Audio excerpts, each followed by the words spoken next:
Something like this is where eventually it leads, because I like looking at history and reading back in the history books, going back into what is considered the Robinhood myths. That was all based around food in the 1600s during the Maunder Minimum.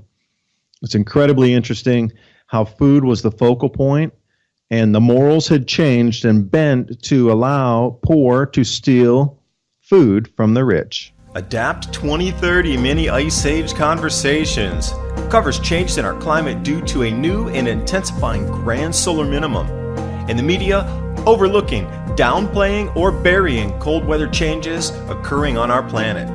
This is in order to keep the global warming agenda steaming full speed ahead. I do this podcast and radio program because we need to begin conversations on how to adapt our food growing strategies long before 2030 as agricultural zones shift, affecting global crop output, but very few mainstream media outlets are talking about the most important issue of our time: cold weather crop losses. Our sun is going through a 400-year cycle, which has effects on our weather patterns as our magnetosphere weakens and the jet streams go out of flow. It's not CO2, it's not you, it's the sun. Are you ready to thrive in the Grand Solar Minimum? Then join me for Mini Ice Age Conversations. I'm your host, David DuByne.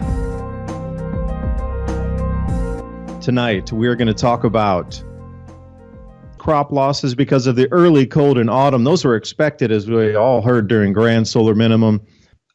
IPCC, global warming, that was to not be expected, but now they've switched the narrative several times, as you've seen in the news over the last couple of years. But here we go.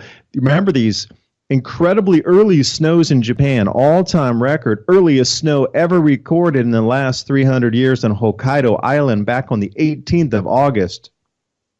The snows through Europe, the snows across Canada, the frost that decimated, 3 million acres so far in Canadian agriculture due to cold. Now we have these blizzards in the southern hemisphere. Australia, all-time record cold, snapping hundreds and hundreds of records. Power lines down, excessive snowstorms, but that's down in the southern hemisphere. And as we come into winter, we had these incredible, cold events coming across the northern hemisphere, and the media has just been waiting. So I encourage you to do some of your own research and look back to see what some of these cold weather events occurred over this last month. It is incredible what has happened with the amount of underreporting of some of these events that are affecting our crops. The amount of crops that have been lost is absolutely astounding. It covered everything from the canola crop to wheat, oats, barley, and everything in between. And it really was kind of a shame, because after the really rough season to plant in the beginning of the year due to excessive cold that strung out really late into the springtime, excessive wet, it was really wet, there was flooding, still snow on the ground. You remember they were tilling the snow to try to allow sunlight to hit the soil and actually warm up the soil more to allow the snow to melt faster. So they were out there tilling fields, not to actually till to plant, but to till to break the snow so the albedo would be broken. What's the cost driver on that for the farmers? They're not going to pass that fuel cost along to you so they can plant their crops. They're just going to have to eat that cost. Also, word is, I've been getting an enormous amount of these same reports over and over and over and over again. It's the third year that they're experiencing losses. With this, the traditional banking system will no longer finance them. So a lot of these farmers are now turning to, shall we say, loan sharks, secondary loan markets, because they cannot get traditional credit through the banking system due to the third year of losses. Where is this going to take us in the future as we do move? Are more and more farmers going to experience the same thing? If they are, then what happens with that whole finance mechanism to get them the seeds to plant? We're really getting into the very edge of these losses here that I was talking about. Myself, Ice Age farmer, Christian, Diamond Oppenheimer Ranch, suspicious observers. And Christopher over there at Ice Age 2050, the climate guy, there's so many people following this at the moment. Everybody's been pointing to the same thing. These losses are starting to mount up. But again, there's an opportunity in here, but you just have to know what's happening. So let's cover a few of the, shall we say, frost events. I'm going to start down here, shivering through coldest night, records being shattered across Australia, cold records, as a matter of fact. And then somebody sent me this really incredible article off The Guardian. Impressive food heists. So I thought, all right, what are people starting to steal already? What are the number one targets that are being, taken out of the warehouses, stolen off trucks right now? So this is over the last 12 months through Europe, specifically Europe. So what's happening with the corn and what's happening with the wheat is one thing, but people aren't out there stealing an entire truck of 20 tons of wheat. Not happening yet. But if we go back to the 1600s, the Army had to accompany every single grain shipment at that time due to road bandits. Now, this is where some of the lore and the folklore and the tales of Robinhood, etc., stealing from the rich to give to the poor, that's because the rich controlled the food production. People were starving, and it was considered and deemed morally okay to steal to go ahead and feed your family. So this is kind of where you look back in history and you start to see Ring Around the Posy, 1300s with the Black Death, and you start to see all these, what were considered lore, folklore, and the reasoning behind it. But not stealing entire grain shipments. We're not even close to that yet, but let's see where we are. Number one thing that people are stealing at the moment out of warehouses and trucks, Nutella. I was shocked, actually, at Nutella being the number one insured after being stolen, thieved item. And Germany leads this with 13,600 jars of Nutella just stolen in April. And then they have a rundown of 6,800 jars, 5,000 jars, 3,000 jars, etc. So they're showing where the amount of these jars or the heists, the food heists, have been inside Germany leading this. So Nutella, that makes the top of the list here. Interesting. Number two most pilfered item, that's food, cheese. Believe it or not, the vacuum packed cheese, cheddar being the number one stolen type of item out of there. Look at this. Just in the UK alone, 4.9 million pounds worth of cheese was stolen just last year. That's interesting. Oh, here we go. Number three, maple syrup. Now, see, some of these things, I look at this and that makes no sense. Why would people be out there stealing maple syrup? Well, when you start to think about this thing's rising to $17, $18, $19 per bottle, well, you can see what that happens. Canada's great train robbery. Thieves stole 12.5 million pounds worth of maple syrup from a storage facility. So that's kind of one of the bigger food capers. Walnuts leading next down the list. And then fine dining, something called dining and dashing, a dine and dash, if you will. People run in, they rack up a bill, $500, $600, whatever it might be, $100, and then they run. They'll say, "Oh, I need to use the restroom," and then they get out and take off. So this seems to be a new kind of fad, if you will, dining and dashing. So you start to see it already happening everywhere you look. So here we go. Next one down the list, chocolate. I guess chocolate's kind of easy to steal. It's small. You can put it right in your pocket. But I never would have guessed. Further down the line, caviar. Delicacy of food choice around in Russia. This is the most stolen food product in Russia, caviar. Also through Europe.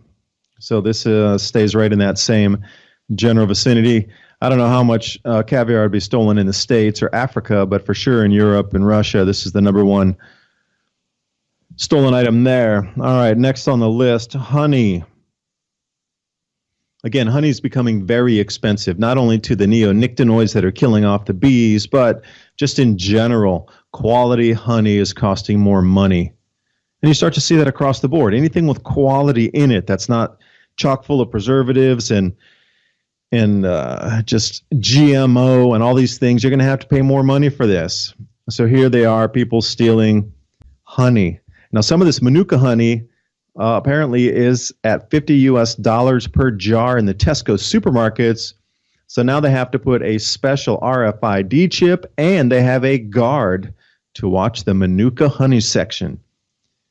Well, that's interesting. Like, how much extra must they pay to do that? Next down our line, obvious, meat. This is a worldwide thing here, but the number one highest dollar value of meat stolen through this year was 100,000 pounds worth of beef from a processing facility. They never caught the persons either. Oh, next on, tomatoes. Now that is really interesting, tomatoes. A heist of $300,000. They stole an entire truckload full of tomatoes, and included in this would be cucumbers. Mexico and North America lead the tomato thefts. So depending on where you are living globally, you can see the types of items that people are already getting into stealing. Now, some of these are higher priced items, so this goes right along with when food becomes more expensive and people cannot afford it, they're going to start stealing it. And again, Nutella, I'm not sure how much that costs. I'm not a Nutella fan. Cheese, I know, is quite expensive depending on where you live. Maple syrup's incredibly expensive. Walnuts, that's a high dollar. Not even almonds and pistachios, those types. People running without paying their bills. Chocolate's expensive. Caviar, of course. And the honey, different types of prized meats. And then these vegetables are now being stolen. Just switch that into a grand solar minimum and scale it out onto the planet. We could start to get a sort of layover on what is going to happen as food prices rise. Now, that rundown of the 10 impressive food heists by class of food and by continent was a pretty interesting read in itself, the most stolen foods. All right, great. It's at the expensive edge of things now, but how much further does it have to go down before people start coming in and stealing a box of cornflakes or going in and stealing a tin of oats off of the shelf? Something like this is where eventually it leads, because I like looking at history and reading back in the history books, going back into what is considered the Robinhood myths. That was all based around food in the 1600s during the Maunder Minimum. It's incredibly interesting how food was the focal point, and the morals had changed and bent to allow poor to steal food from the rich. Now that was a society accepted norm bend at that time. So here we are, we're starting to see it. Now, you think about it. If you caught these people stealing Nutella or honey, and they told you, oh, it's too expensive, I can't afford it, I can barely afford to eat or even buy beans, what will society start to think about that? Okay, it's a couple bad actors or bad apples at the moment coming in stealing from supermarkets, but what if it becomes more the norm than it is the exception, where like 50% of the people are doing it, or even 20%? How will society's perceptions of food theft change as prices rise? There's going to have to be a shift somewhere along the line. Will it be sympathy? Will it be anger? Will it be animosity, frustration? What kind of feelings will it be? Because there's not going to be celebration like, yay, everybody's stealing, we can all steal, and then food's going to be more expensive because everybody's stealing and the insurance costs. Anyway, it's something to think about in a mind experiment moving forward as we get into greater and greater losses. So I had a few articles ready here for you. I'm going to take you over to Myanmar for a second. Minbu in Myanmar. This is a mud volcano that has awoken and is now currently at a point of eruptive activity where the monks are going there with flowers and milk to try to drop it into the bubbles as they arise from the white mud.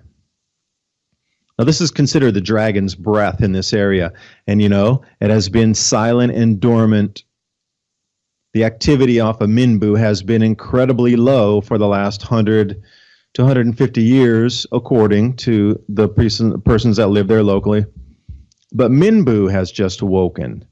Now, this is a remnant of a volcano. It's a mud volcano off of the chain that's running along Tenchong on the China border there. That was an active volcano not too long ago. Some of these volcanoes inside Myanmar, formerly known as Burma, have not been active for 4,500 years. Enter Minbu. Now, it has spooked people so much over there that the monks, like I said, they're in there blessing this mud pit, and it's white mud, which is really interesting because most times you're not really getting a white mud. It looks like white chalk, and it's spelled Minbu, Minbu. It's in the central part of Myanmar. So every time a large bubble erupts and the methane comes out of it, the monks pour milk into there because it's white mud, and they pour the milk, and they're trying to appease the dragon under the earth. Now, this is expected with an uptick in volcanic activity as we come into this grand solar minimum. This is well known, the correlation between volcanic activity and decreases in output from the sun. Fine. But here's another one that is a pretty much geologically inactive spot on the planet that's now coming and starting to rumble back to life. And since I have been talking about our need moving forward in this new society that we're entering, as our global grain production starts to be reduced in yield, your food prices are going to skyrocket. And I mean skyrocket, not just doubling or tripling, something like 5 or 10 times higher by 2020 at the very least.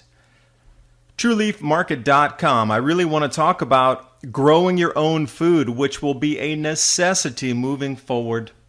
They've been around since 1974, heirloom and organic seeds. You know, since I've started talking about them in my videos, I have a lot of people write and say that they've previously ordered, that they know the owner, having great results, good customer service. They quite enjoyed the seed quality as well. And there's so many ways that we can go about growing different types of vegetables that we're going to need. You know, microgreens are incredibly nutritious. They're super fast to grow. In less than a week, you can have something that you can eat. And we know the benefits of microgreens. All you have to do is use a search engine and look up vitamin, mineral, nutrient content of microgreens. You'll be shocked. Also, sprouts. We can get those a little bit taller, a little more dense, a little bit larger volume on the vegetation mass coming off of there. So how do you know what kind of sprouts to grow? How about wheatgrass or herbs? What about different types of herbs that we can add to our foods? Now, what I just described to you, there's a full range of starter guides there at TrueLeafMarket.com for you to take a look at.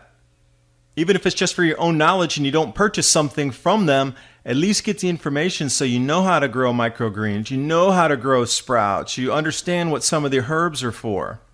And not only that, they have wheatgrass and grain seeds.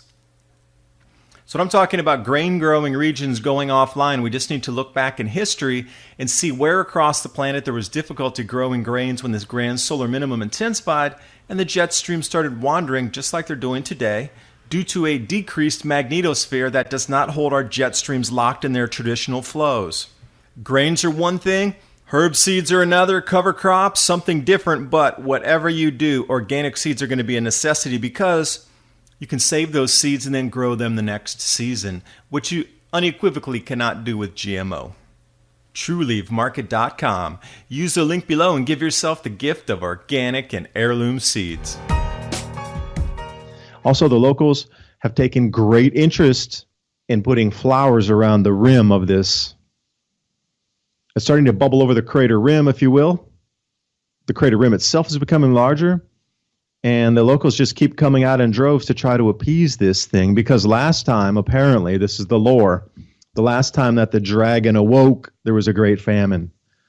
So, you know, what is this telling us going back in history about, you know, the legends, the stories?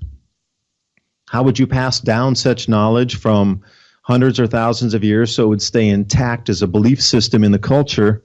Start to look at these things. You know, they're talking about dragons, dragon's breath. And plus, also, firsthand accounts with some of my friends in Myanmar when I was following this Minbu story. The amount of rain that has come down there is literally once in a 200-year event. It has rained and flooded areas that they didn't know could be flooded. That's how much rain has come down there. Now, normally, you know, the southern areas where the rice is grown, it floods every year. It's part of the flood basin. It's supposed to flood. But they're having areas up in the rubber plantations that are flooding that have never been known to flood before. Now, again, when we talk about never been known to flood, we're talking since the British occupation in circa, say, 1870 or so. This is kind of when the records really were kept, and the flood marks, and the British were pretty meticulous about keeping records at that time. But when they say that, they're going back at least 5 to 6 generations coming back in. Well, nobody knew about flooding in this area here. Well, I bet there were floods previously, but they were just on longer duration cycles. So Minbu and massive floods across Myanmar. They've also lost an enormous amount of crops down there. So if you want to add the Philippines in for crop losses, and then you can add in Myanmar, which is or was the breadbasket of Asia. They've really revamped their agriculture, and they are on par to become a major exporter again of rice in around Asia. But the crop losses have just taken them out as well. So they are going to be looking for imports themselves this year because they just have lost so much of their arable land due to massive floods.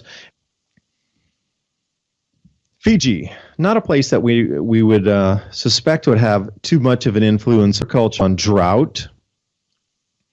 But Fiji, again, these are microcosm areas that produce and feed their own local populations. Fijian Islands, they have some of their own indigenous agriculture where they feed and they use that local agriculture to feed local consumption.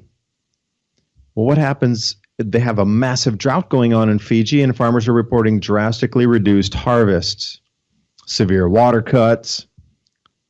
So Fiji would be another perfect example. Now, where are they going to get that food from? They're going to import it. It's still available on the planet somewhere. We're not to that point of shortages yet. But how much extra will it cost the Fijian people to buy and import that food? And what percentage of that total is going to take out of their income that they would spend on other things on the island? Or islands, plural. What are they going to stop spending on first? They have to buy more expensive food. What, 20, 30% more expensive? Fijian Islands, man, that's way out there. They're really, to try to get something sent and shipped over is going to be pricey. So what do you think they would stop spending on first? Now, let's go out to the Fijian Islands for a second. Holiday destination, surfing destination. Most people flying in there, they just go in to enjoy themselves. But you have people that live there day to day. Now, what are they going to stop spending on if their food rises 20 or 30%? Now, these are smaller economies. Will they have a ripple effect into the total greater global economy?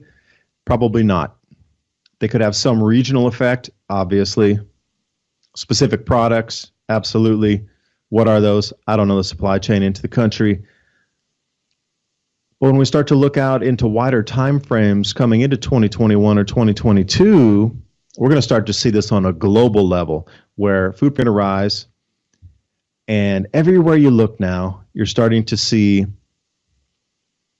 I don't know, there's losses everywhere happening at different variances and different amounts, different percentages across the planet and countries. Australia has lost pretty much everything down there at the moment on the southeast part of the continent, where they're growing wheat. They don't know how much harvest. This last record cold freeze just a few days ago has wiped out whatever was left out there. We'll take a look at the numbers. They were predicted to be down, half, 50% of what they were last year. That was in the preliminary forecast from the USDA. And if you take a look back just 4 years ago, Australia is down 75% from what they were 4 years ago. They're only predicted to be pushing maybe 3 million metric tons, and they were almost at 12 million metric tons a few years back. So their total production inside Australia is down 75%, but it's not making news. They keep talking about, they're going to push this many millions of tons. But they forget to tell you, look back a few years and see what it was from the total. See, the news will rephrase it as, they had more than last year. And the news, mainstream media, corporate media is very good at rephrasing things to make it look more rosy than it really is. This is part of the smoke and mirrors deflection campaign. They want you to look left, you need to be looking right. But now we're seeing severe hailstorms. We should see that in the spring in the northern hemisphere, not in the autumn going into what would be the winter season.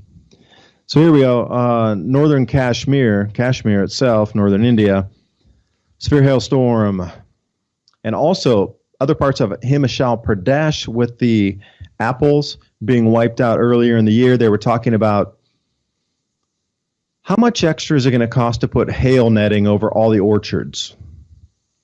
This is the second year in a row this has happened in these same areas in the Himalayan basin. So think about that. These apple farmers, apple orchard owners, they're going to have to put in hail netting out to protect the crops. And we saw that also in Australia. They're talking about how to bring things indoor to be able to protect it. Now, if you start to add all these things up, you're going to see a little bit over here, a little bit over here, and the progression just keeps going to a lot bit over there, more bit over there, and you can see how the snowball is starting to roll down the hill. I'm going to continue right through the substitution and the switch of crops or suppliers here. And this one's coming off the Business News Wire. The Australian drought and the minimal output is now leaving Asian buyers to turn to Argentina for wheat. Australia's lowered its wheat forecast from even the low forecast another 13% this week. So the Asian buyers are now turning to Argentina. And the whole trade war going on with the soybeans between the United States and China, that will explain away a lot of the food price rises inside China to the local Chinese people there, the citizens of China. There's a trade war going on. Expect the food price to go up. Deal with it. Don't complain. And just go about your day. Easy explanation, absolutely. So if the Asians are already turning to Argentina for wheat, you got to realize Asia has almost 3 billion people of the 8 that are on the planet. If they're already going to secondary suppliers because the main suppliers are not able to supply them their needs any longer, we have definitely turned a corner right now. It's kind of a spooky headline to read if you think about it, because Australia cannot provide enough wheat for Asia anymore. Who's next? Well, let's just look within Asia and see who's not supplying wheat, because they're in absolute drought. Then we go to Kazakhstan. That's a goodie. Northern China, Heilongjiang. North Korea, they can't feed themselves. They're in a massive drought. Okay, these are some kind of bigger players in Asia. China is no longer exporting wheat this year. They're going to be 100% net importer. Who else is also going to flip from any type of exports into 100% imports? USDA was talking about how tight the amount of wheat is globally at the moment. I think of the total amount of supply, let's say there's 100% of supply, there's 700 million tons out there. Let's say that's the total amount, 700 million tons. Only 25% of that's actually going to be for export anywhere on the planet. The other 75% is going to be not for export, locked in the countries that are producing. Now, generally, that's 50% or above. Generally, more than half's out there for sale, exports flowing around the planet at any one time. But if you're looking at that, it's below 25 or 25%. It was 27% a couple of weeks ago. Now it's 25%. And these new headlines coming out where now Asian buyers are looking over to South America for help to get their supplies. Now, what if they can't get the wheat? What are they going to switch to? See, that's the thing. There's an enormous amount of soybeans and corn this year because the conditions for growing between this wheat and oats wipeout have been a bumper for the soybean and the corn. So if they can't get the wheat, will they buy corn? Will their customers accept corn instead of wheat products? Will they accept cornbread instead of wheat bread? I don't know. To be announced, I guess.